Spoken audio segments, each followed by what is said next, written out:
ಇವತ್ತು ದಂಟು ಸೊಪ್ಪು ಹಾಕಿ ಬೇಳೆ ಸಾಂಬಾರು ಹೇಗೆ ಮಾಡೋದು ಅಂತ ತೋರಿಸ್ಕೊಡ್ತಾ ಇದ್ದೀನಿ. ಇದು ತುಂಬ ಸುಲಭ ಮಾಡ್ಕೊಳ್ಳೋದಕ್ಕೆ, ತುಂಬ ಟೇಸ್ಟಿಯಾಗೋ ಬರುತ್ತೆ. ಖಂಡಿತ ಒಂದು ಸತಿ ಟ್ರೈ ಮಾಡಿ ನೋಡಿ. ಇದು ಮಾಡ್ಕೊಳ್ಳೋದಕ್ಕೂ ಸುಲಭ. ಒಂದೇ ಥರ ತರಕಾರಿ ಯೂಸ್ ಮಾಡಿ ಬೇಳೆ ಸಾಂಬಾರು ಮಾಡ್ಕೊಳ್ಳೋದಕ್ಕಿಂತ ಈ ಥರ ಸೊಪ್ಪಲ್ಲೂ ಒಂದು ಸತಿ ಬೇಳೆ ಸಾಂಬಾರು ಮಾಡ್ಕೊಂಡು ನೋಡಿ, ತುಂಬ ಚೆನ್ನಾಗಿ ಬರುತ್ತೆ. ಇದು ಅನ್ನ ಮುದ್ದೆಗೆ ಎಲ್ಲದಕ್ಕೂ ಚೆನ್ನಾಗಿರುತ್ತೆ. ತುಂಬ ಸುಲಭವಾಗೂ ಮಾಡ್ಕೋಬೋದು. ಇದನ್ನು ಹೇಗೆ ಮಾಡೋದು ಅಂತ ನೋಡೋಣ ಬನ್ನಿ. ನಾನಿಲ್ಲಿ ಕುಕ್ಕರ್ಗೆ 1 ಕಪ್ ಆಗೋಷ್ಟು ಬೇಳೆನ ಸೇರಿಸ್ಕೊತಾ ಇದ್ದೀನಿ. ನಾನಿಲ್ಲಿ ತೊಗರಿ ಬೇಳೆನ ಸೇರಿಸ್ಕೊತಾ ಇದ್ದೀನಿ. ಇದನ್ನು ವಾಶ್ ಮಾಡ್ಕೊಂಬರೋಣ.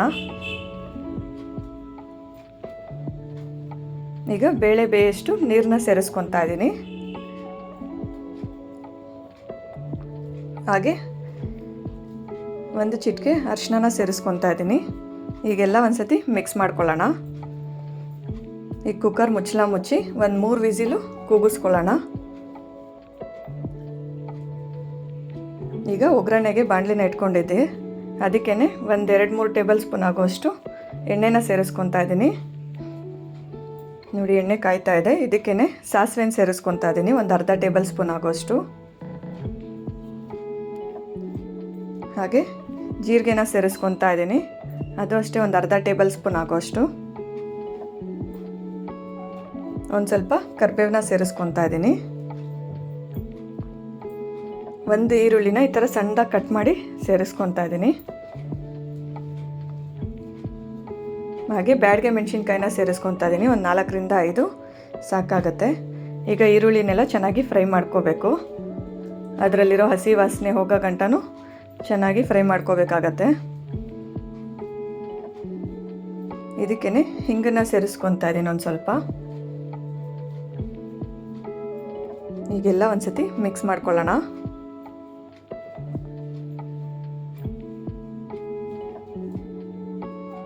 ಈಗ ಇದನ್ನೆಲ್ಲ 1 ನಿಮಿಷಗಳ ಕಾಲ ಚೆನ್ನಾಗಿ ಫ್ರೈ ಮಾಡ್ಕೋಬೇಕಾಗತ್ತೆ. ಈರುಳ್ಳಿ ಎಲ್ಲ ಸಾಫ್ಟಾಗಿ ಕಲರ್ ಚೇಂಜ್ ಆಗೋ ಗಂಟನೂ ಹುರ್ಕೋಬೇಕಾಗತ್ತೆ. ಈಗ ನಾನು ಟೊಮೊಟೊನ ಸೇರಿಸ್ಕೊತಾ ಇದ್ದೀನಿ. ಇಲ್ಲಿ ನಾನು ಚಿಕ್ಕದು 2 ಟೊಮೊಟೊನ ಸೇರಿಸ್ಕೊಂಡಿದ್ದೀನಿ.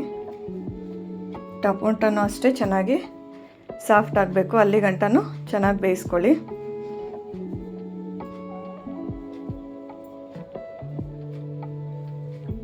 ನೋಡಿ, ಟೊಮೊಟೊ ಎಲ್ಲ 1 ನಿಮಿಷಗಳ ಕಾಲ ಬೇಯಕ್ಕೆ ಬಿಡೋಣ. ಟೊಮೊಟೊ ಎಲ್ಲ ಸಾಫ್ಟಾಗಿ ಅದರಲ್ಲಿರೋ ರಸ ಎಲ್ಲ ಬಿಟ್ಕೋಬೇಕು, ಅಲ್ಲಿ ಗಂಟನೂ ಚೆನ್ನಾಗಿ ಫ್ರೈ ಮಾಡ್ಕೋಬೇಕು. ಈಗ ನಾನು ರುಚಿಗೆ ತಕ್ಕಷ್ಟು ಉಪ್ಪನ್ನ ಸೇರಿಸ್ಕೊಂಡಿದ್ದೀನಿ. ಉಪ್ಪು ಸೇರಿಸ್ಕೊಳ್ಳೋದ್ರಿಂದ ಟೊಮೊಟೊನೂ ಬೇಗ ಸಾಫ್ಟ್ ಆಗುತ್ತೆ.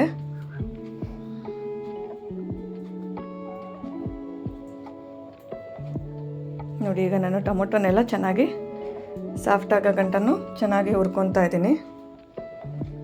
ಈಗ ಟೊಮೊಟೊನೂ ಜಲ್ದಿ ಸಾಫ್ಟ್ ಆಗ್ತಾ ಬರ್ತಾ ಇದೆ. ಈಗೆಲ್ಲ ಒಂದು ಸತಿ ಮಿಕ್ಸ್ ಮಾಡ್ಕೊಳ್ಳೋಣ.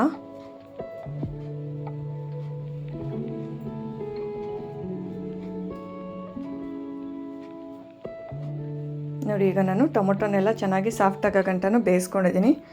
ಈಗ ನಾನು ದಂಟು ಸೊಪ್ಪನ್ನ ಸೇರಿಸ್ಕೊತಾ ಇದ್ದೀನಿ. ಇದನ್ನು ತೊಳೆದು ಈ ಥರ ಚಿಕ್ಕದಾಗಿ ಕಟ್ ಮಾಡಿ ಸೇರಿಸ್ಕೊತಾ ಇದ್ದೀನಿ. ಒಂದೇ ಸತಿ ಕುಕ್ಕರಲ್ಲಿ ಎಲ್ಲ ಹಾಕಿ ಕೂಗ್ಸೋಕ್ಕಿಂತ ಈ ಥರ ಫ್ರೈ ಮಾಡಿಕೊಂಡು ಸೇರಿಸ್ಕೊಳ್ಳಿ, ತುಂಬ ಚೆನ್ನಾಗಿ ಬರುತ್ತೆ. ಈ ಥರ ಮಾಡ್ಕೊಳ್ಳೋದ್ರಿಂದನೂ ಟೇಸ್ಟಾಗೂ ಇರುತ್ತೆ ತಿನ್ನೋಕ್ಕೆ. ಈಗ ನಾನು ಎಣ್ಣೆಯಲ್ಲೇ ಒಂದು ಸ್ವಲ್ಪ ಹೊತ್ತು ಫ್ರೈ ಮಾಡ್ಕೊತೀನಿ. ಈ ಸೊಪ್ಪೆಲ್ಲ ಸಾಫ್ಟ್ ಆಗಬೇಕು.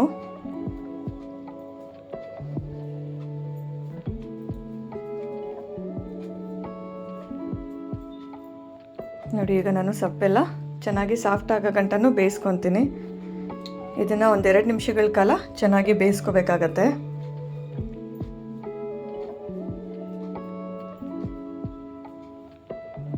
ನೋಡಿ, ಸೊಪ್ಪೆಲ್ಲ ಸಾಫ್ಟ್ ಆಗ್ತಾ ಬರ್ತಾ ಇದೆ.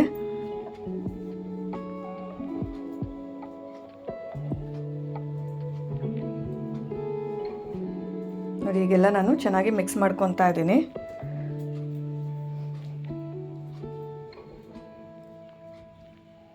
ಇದಕ್ಕೇ ಬೇಳೆ ಬೇಯಿಸ್ಕೊಂಡಿರೋದನ್ನು ಸೇರಿಸ್ಕೊತಾ ಇದ್ದೀನಿ.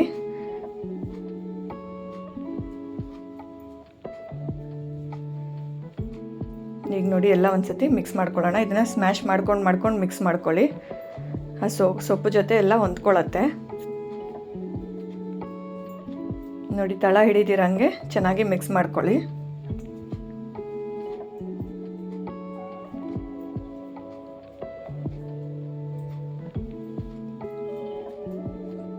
ನಾನು ಅದೇ ಕುಕ್ಕರ್ಗೆ ಇನ್ನೊಂದು ಸ್ವಲ್ಪ ನೀರನ್ನು ಹಾಕಿ ಸೇರಿಸ್ಕೊತಾ ಇದ್ದೀನಿ.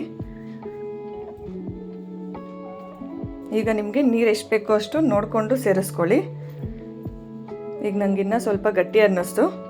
ನಾನು ಇನ್ನೊಂದು ಸ್ವಲ್ಪ ನೀರು ಹಾಕ್ಕೊತಾ ಇದ್ದೀನಿ. ಜಾಸ್ತಿ ಗಟ್ಟಿಗೂ ಮಾಡ್ಕೊಳಕ್ಕೆ ಹೋಗ್ಬೇಡಿ. ಈ ಥರ ಒಂಚೂರು ನೀರಿದ್ರೇ ಚೆನ್ನಾಗಿರೋದು. ಆಗ ಬೇಳೆ ಎಲ್ಲ ಹಾಕಿರ್ತೀವಲ್ವ, ಗಟ್ಟಿ ಬರುತ್ತೆ ಸಾಂಬಾರು. ಈಗ ಹುಣ್ಸೆಹಣ್ಣು ರಸನ ಸೇರಿಸ್ಕೊತಾ ಇದ್ದೀನಿ. ಒಂದು ಚಿಕ್ಕ ನಿಂಬೆಹಣ್ಣು ಗಾತ್ರದ ಹುಣ್ಸೆಹಣ್ಣ ನೆನೆಸಿಟ್ಕೊಂಡಿದ್ದೆ, ಆ ರಸನ ಸೇರಿಸ್ಕೊಂಡಿದ್ದೀನಿ. ಇದಕ್ಕೇ ಸಾಂಬಾರು ಪುಡಿನ ಸೇರಿಸ್ಕೊತಾ ಇದ್ದೀನಿ. 1.5 ಟೇಬಲ್ ಸ್ಪೂನ್ ಆಗೋಷ್ಟು ಸಾಂಬಾರು ಪುಡಿನ ಸೇರಿಸ್ಕೊಂಡಿದ್ದೀನಿ. ಈಗೆಲ್ಲ ಒಂದು ಸತಿ ಮಿಕ್ಸ್ ಮಾಡ್ಕೊಳ್ಳೋಣ.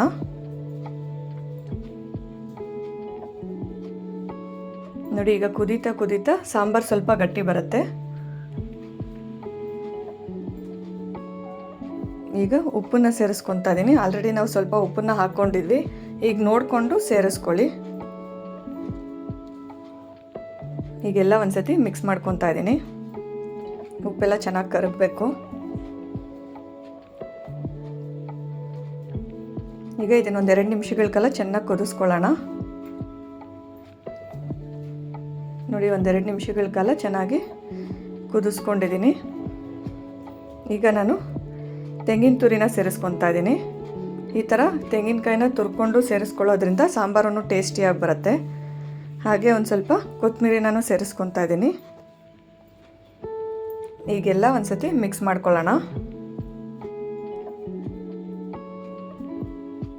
ನೋಡಿದ್ರಲ್ಲ, ತುಂಬ ಸುಲಭವಾಗಿ ಮಾಡ್ಕೋಬೋದು. ಇದು ಅನ್ನ ಮುದ್ದೆಗೆ ಎಲ್ಲದಕ್ಕೂ ಚೆನ್ನಾಗಿರುತ್ತೆ.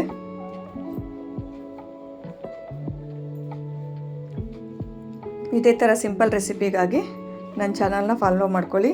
ಈ ವಿಡಿಯೋ ಇಷ್ಟ ಆಗಿದರೆ ಲೈಕ್ ಮಾಡಿ, ಹಾಗೆ ನನ್ನ ಚಾನಲ್ನ ಸಬ್ಸ್ಕ್ರೈಬ್ ಮಾಡ್ಕೊಳ್ಳಿ.